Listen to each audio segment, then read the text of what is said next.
Hi guys, welcome to my video lecture on work. So everybody knows about the word work. However, is that the same thing in physics? So for example, speaking in everyday terms, what does your father and mother do every day from Mondays to Fridays? They go to work. When they're at work, is he running a truck? Or is he answering phones? Or is he on a computer? Maybe he's drawing on AutoCAD, still on a computer.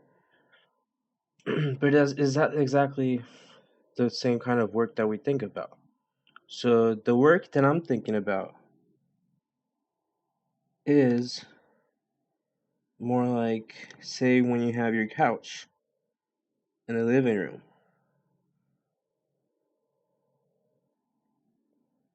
and you are trying to push it, and you actually push it.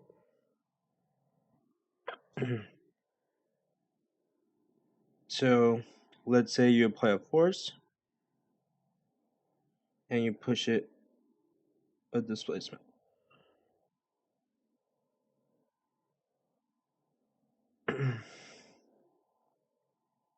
Now, for our case, we're going to use D to simplify things a little bit. But D will be a displacement. And we'll keep force as F. And this is what I'm thinking about. You pushing the sofa. So what do we have here? We have force, we have displacement. These are quantities we have explored. So maybe work is actually something that we can actually start thinking about. But let's see other cases of work. So I already talked about the work about pulling a heavy sofa across the room. And what about if you have a bunch of encyclopedias? And they're all stacked up. And you're there and you're trying to lift them up. And you actually lift them up. Say a delta y. Okay? When you do this, you are actually doing work. Okay? And why is it that you are actually still doing work? Well, let's think about another case. Let's say you're not moving it anymore. Let's say you're just keeping it up. In this case, you're not actually doing work because you're not moving the thing. Okay? So that's the key difference. In physics, the work is actually when something moves, and it has to move a certain distance. Okay? So if it's not moving, then it's not doing work. Now, if you really, really want to think about it in depth, how is it that even though you're not doing work, you're doing effort? Well, the effort is being done by your muscles. And your muscles actually do some work because they contract. And when they contract, they create movement. Okay, but it's not the person on the chair. It's your muscles on your arm.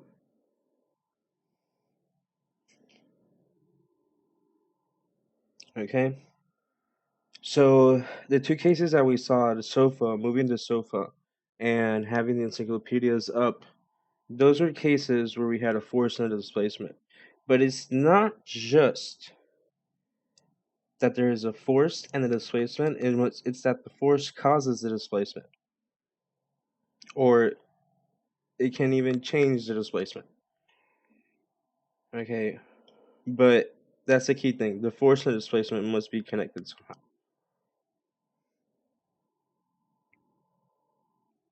And, okay, so the physical quantities.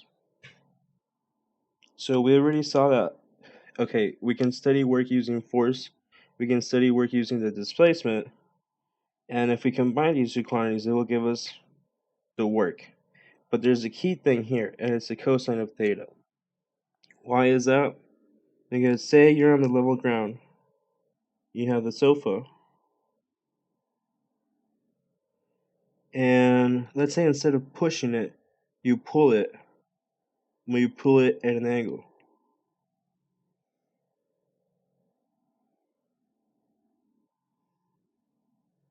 Okay, so that means that the force is directed. Okay, so you move this way. So D, you move that way, and then you have a force this way. Okay, in that case, then this angle theta will be this one. Okay, so if we want to simplify things, we have the force vector, we have the directional, the displacement vector, and then we have theta. Okay, so this could be the same thing as if you did F cosine of theta times D. Okay, but in reality, it's the angle between force and the direction of displacement. Okay, you can attach it to the force because that's usually how we're going to see the examples. And it's going to be the cosine component of the force, but however, in reality, it's not necessarily that simple.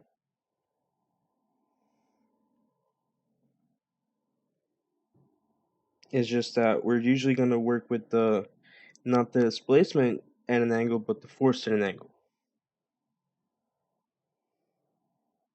Okay, so cases with different directions, okay? So the first case, we have things going along the same way. Hey, this is as if you have, say, a box, and you push the box, and the box moves a distance t. Okay, so the force is directed the same way as the displacement. What is the theta? Well, the F are along the same line. And if we remember from coordinate planes, okay, here we have 90 degrees. Over here, we have 180. Over here, we have 270. And this is 360. Okay, I'm talking about the complete angles up to here. This one from here to over here. This one all the way over here. And this one all the way over here. Okay, and 360 is equal to 0 degrees. Okay, so that's why we say 0 degrees. Okay, and cosine of 0 is equal to 1, positive 1. So work is simply FD. Okay, what about if they're going in opposite directions? Okay, if you have a force that is opposite to the displacement, then what happens? We would have cosine of 180. Cosine of 180 is equal to negative 1. Okay, remember, cosine of 0 or 360 is 1. Cosine of 180 is negative 1. Okay, so work is equal to negative FD. Okay, and we'll actually see that this is called negative work. In the last case, well, you have a force that is upward, and then the thing is moving to the right or to the left. But is that force really causing it to move? It's as if you have a box on a floor and you push it down. It's not going to cause it to move left or right, okay? And the work due to the cosine of 90 degrees is equal to 0. So work is 0. If the force and the displacement are in opposite directions, it's equal to 0. And simply because that force doesn't cause a displacement. Okay, so the angle, remember it. The angle is between the force and the displacement vector. So we have the force, okay, and we're moving a distance d.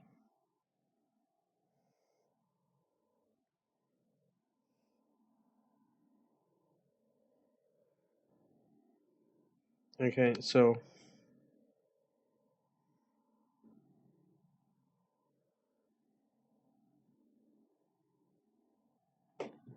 what if we have an incline?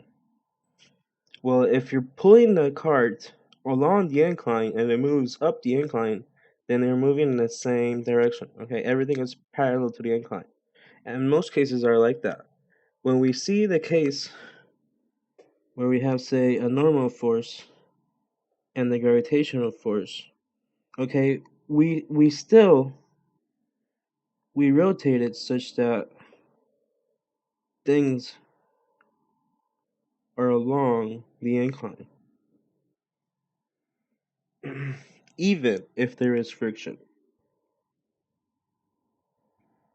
It is still along the incline. Okay, so the angle and the displacement is d, and the angle is 0. Okay, but what if we have, say, you're trying to take your dog, and your dog needs to be pulled a little bit away. When you do that, you're not you're since you're taller than your dog, and you usually have the chain around his neck or his back, then it's gonna be pulled at an angle. Okay, and there in that case we have to use the horizontal component of that force. Okay, so the F cosine of theta. This is what we use.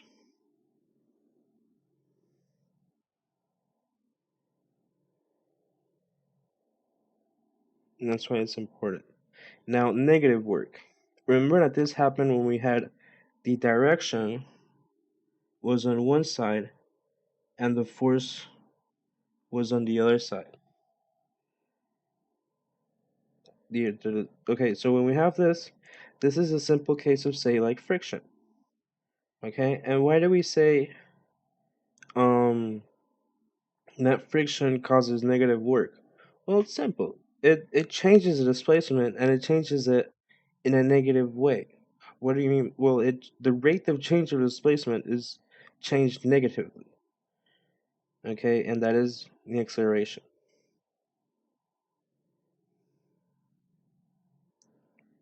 Okay, so when you have that, then you cause negative work. Okay, so friction causes negative work. And recall the case of the incline. You have the normal force, say you're pushing it up somewhere, and then you have the frictional force.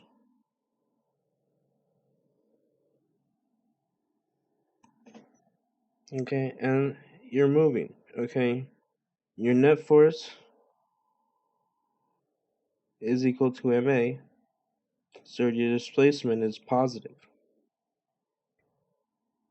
It's positive, but it's decreasing.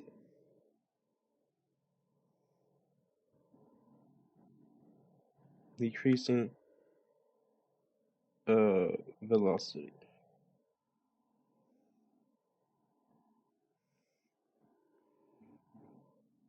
But my point is that it changes. It changes the displacement of what it would be if it would be, say, without that.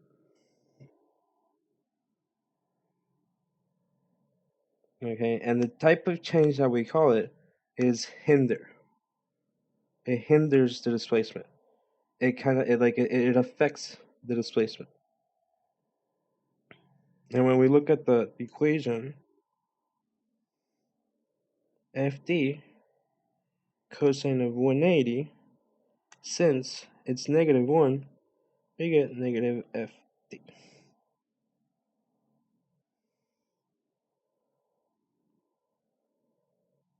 Now, what exactly is a unit? Okay, so work, okay, we have work equals to F times D cosine of theta. Cosine of theta, the units are none. No units. Okay, that doesn't have any units. D, the units of D is meters, and the units of F is newtons. Okay, so work is going to be newtons times meters. Newtons times meters. And that is what we call a joule. So 1 joule is equal to newtons times meters. Now, remember, when you have newtons times meters, always use joule if you're talking about work. If you're not talking about work and you're talking about something else, like what we'll see later on, say torque. Torque is not joules.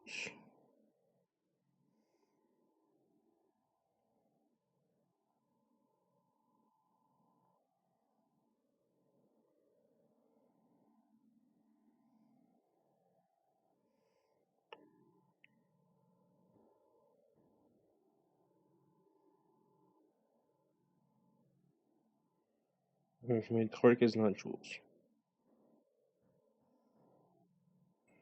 Now, let's go on to examples. So let's say you apply a force, a 100 Newton force, to move a 115 kilogram object. Let's say it's a box.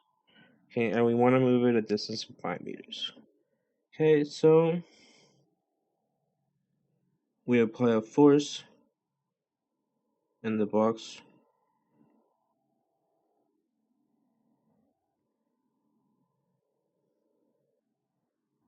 moves. Okay, and it moves D, and it moves because there was a force applied to the right. Okay, our force is 100 newtons, and the distance is 5 meters. However, recall that even though that this has a force of gravity and a normal force, these do not affect. Okay, it's only the force that is applied, the 100 newtons, the distance, 5 meters.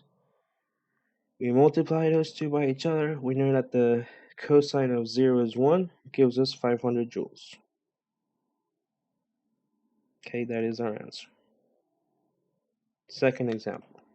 Now the force is applied at an angle, 30 degrees. And we're trying to do exactly the same thing. Okay, so our equation of work, F cosine theta times D, that's one way we can write it. And let's just write it the conventional way. Okay, where F is 100 newtons and D is 5 meters. Okay, so force, and it moves.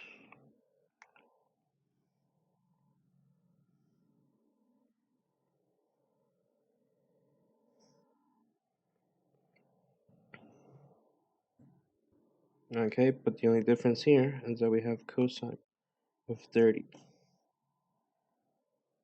Okay, so cosine of 30 times 100 newtons times 5 meters, and that should gives us 433, but since we have significant figures, 400 joules. And now, what if we have an upward force?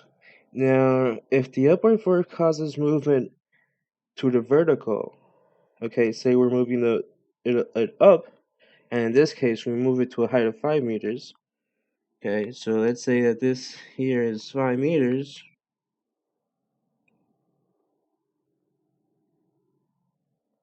Okay, we moved it up, and the upward force applied, the minimum upward force that you must apply to it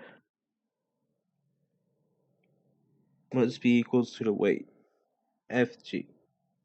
And Fg is simply going to be the mass times gravity. Now in this case, since we have to oppose the weight, then we have to use the mass. Okay, which is simply going to be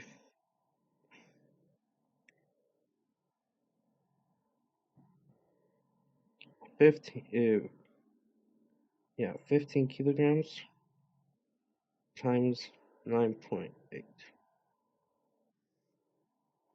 Okay, and that will give us the force, the upward force. Okay, so the upward force that we need to use is going to be 147 newtons. Okay, and we multiply that times 5 meters, and we get 740 joules. So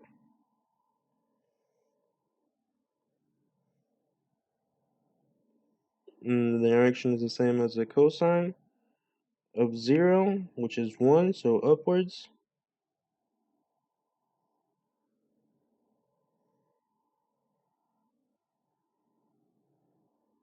And this gives us 740 joules. Okay, now what if we have a bunch of forces going on? Well, each one of these forces, depending on the movement of the object, will cause displacement. Now in this case, the displacement is going to the right. So the forces that are going to cause work is the applied force and the frictional force. And notice that they are the same. So like it says, it goes at constant speed. Okay, so the first one will be 10 newtons times 5. Okay, so in both cases we have 10 newtons times 5.0 meters. Okay, which is going to be 50 joules.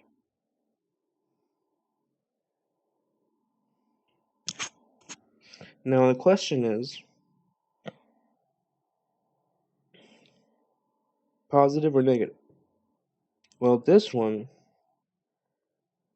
right, will be positive 50 joules.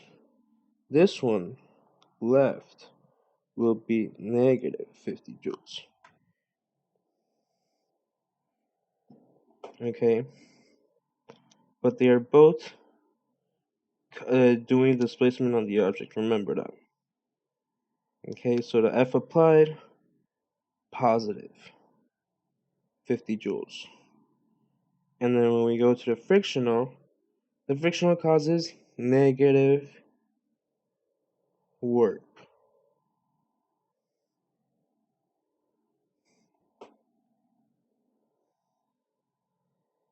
Okay, so, and also that comes out from the 180 degrees. Okay, so you can use the 180 degrees, or you can simply think, oh, this is going opposite to the motion, so negative. Okay, these are some classes, some online classes or tutorials that you can use. I based a lot of this lecture on the first two links and some other books, books that are on the college level. This lecture is a short introduction to work by a constant force, and the other one is a really interesting lecture about work and energy that I believe you should see. Right? Thank you, guys. Now I will see you, or you shall hear me, next time for the energy lecture.